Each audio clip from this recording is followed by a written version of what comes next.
Hello sa lahat ng Aquarius. Welcome back.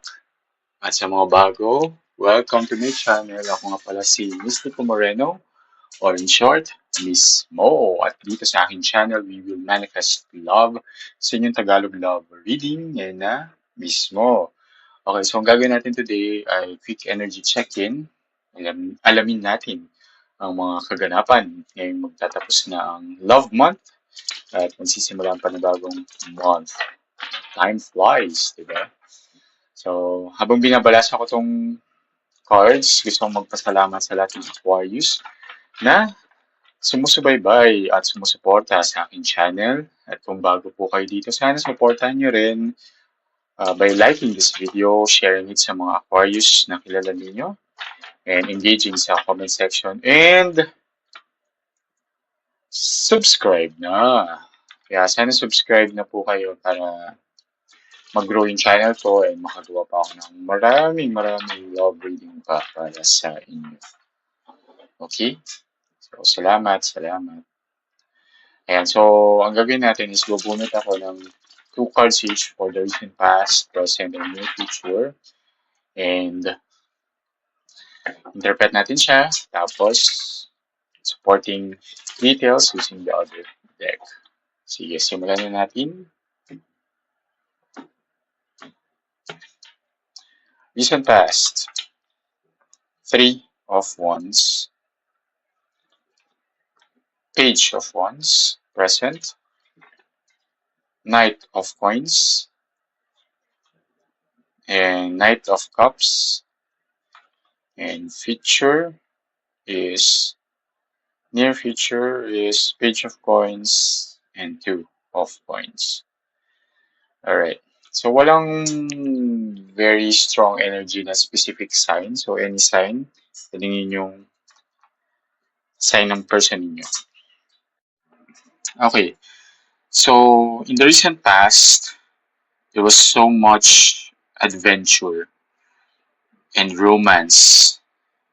Okay, as shown here with 3 of Wands, tapos Page of Wands then it's very spontaneous yung nagaganap sa between the two of you.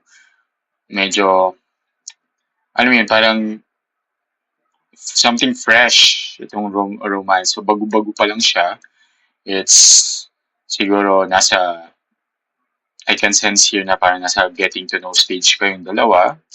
Very, ano mo yun, yung vibe na parang honeymoon stage. So, if in a relationship na kayo, yun nga, parang nasa honeymoon stage kayo. If hindi pa, nagkakakilala niyo pa lang, parang nasa getting to know stage kayo in the recent past. At the present moment, nagkakaroon ng progress yung relationship, as shown here by the Knight of Coins and Knight of Cups, which both knights, yun, parang taking action, moving forward, having progress when it comes to the relationship.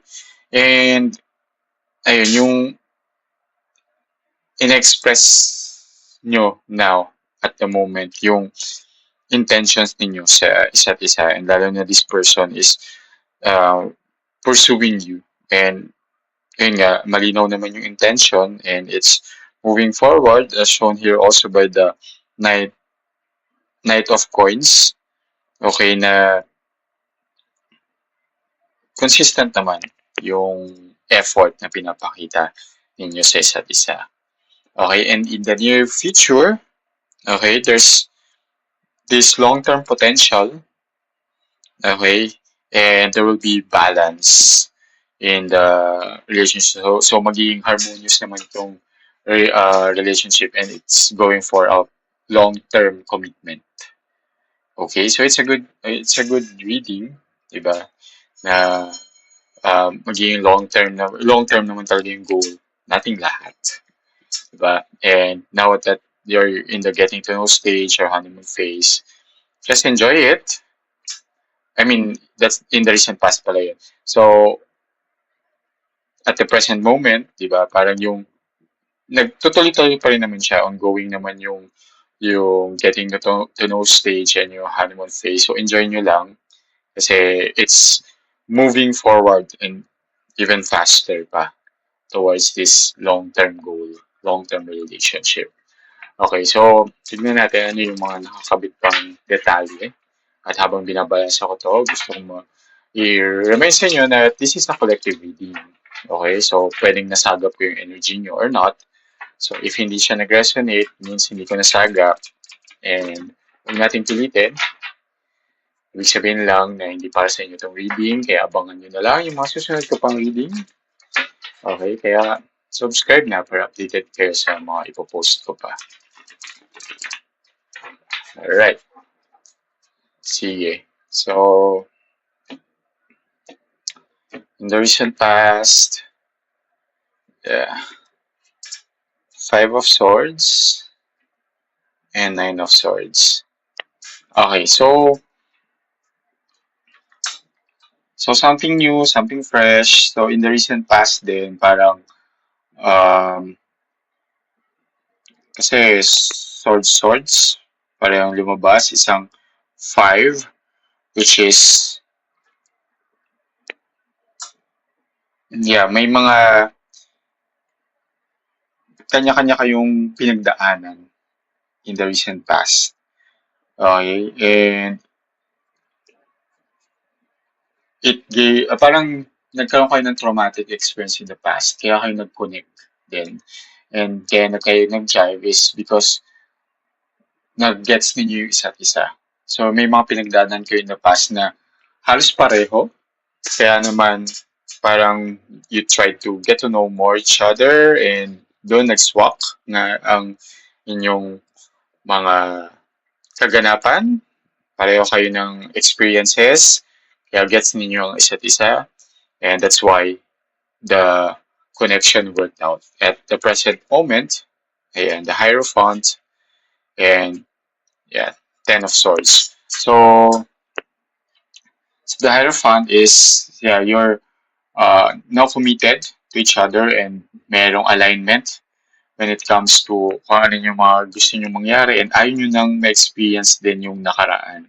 So, yung mga bitterness, yung mga na-experience nyo in the past, the failure, parang you're both leaving it behind and moving forward. Moving forward, moving on together, di ba? Kasi from the past, parang gusto nyo isang tabi yung whatever hurt both of you and you're both moving forward na in the near future.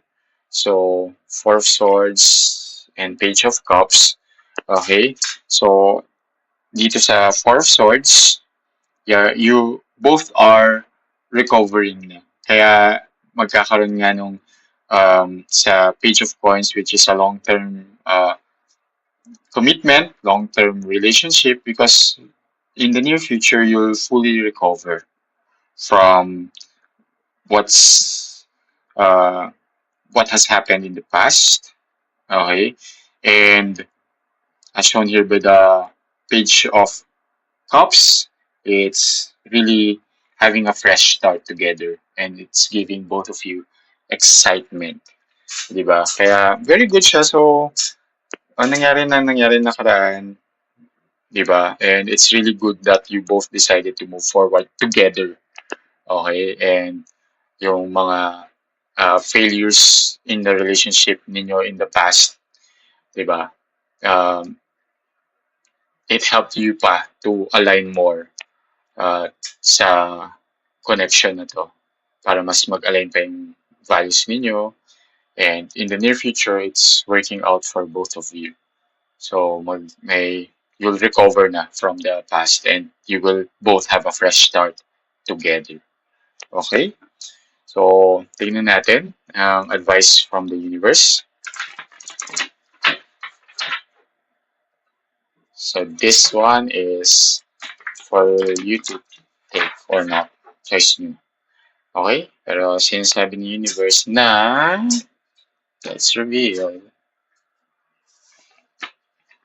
Okay, tackle adversity head on. Tama, which is yung ginagawa nyo ngayon. Whatever hurt you in the past, together, you're working on it, ginagawa nyo siya ng paraan, and you're doing it together. You're moving forward together. Pero tignan natin yung mantra nitong oracle card nito. So, Sinasabi dito, I have faith in myself and my ability to face and solve the problems that come my way. True. And hindi lang siya uh, yung na-experience mo, but na-experience niya rin and na-experience ng relationship na to and you're moving forward niya together. It's good. Yeah. So manifest nyo na, claim this energy, write in the comment, tackle adversity head on. And yeah, I hope na nakatulong itong reading na to. Kita-kits na lang muli sa susunod ko pang love reading dito lang sa aking channel. Ako si Mystico Moreno, or in short, Mismo. Kita-kits. Ingat!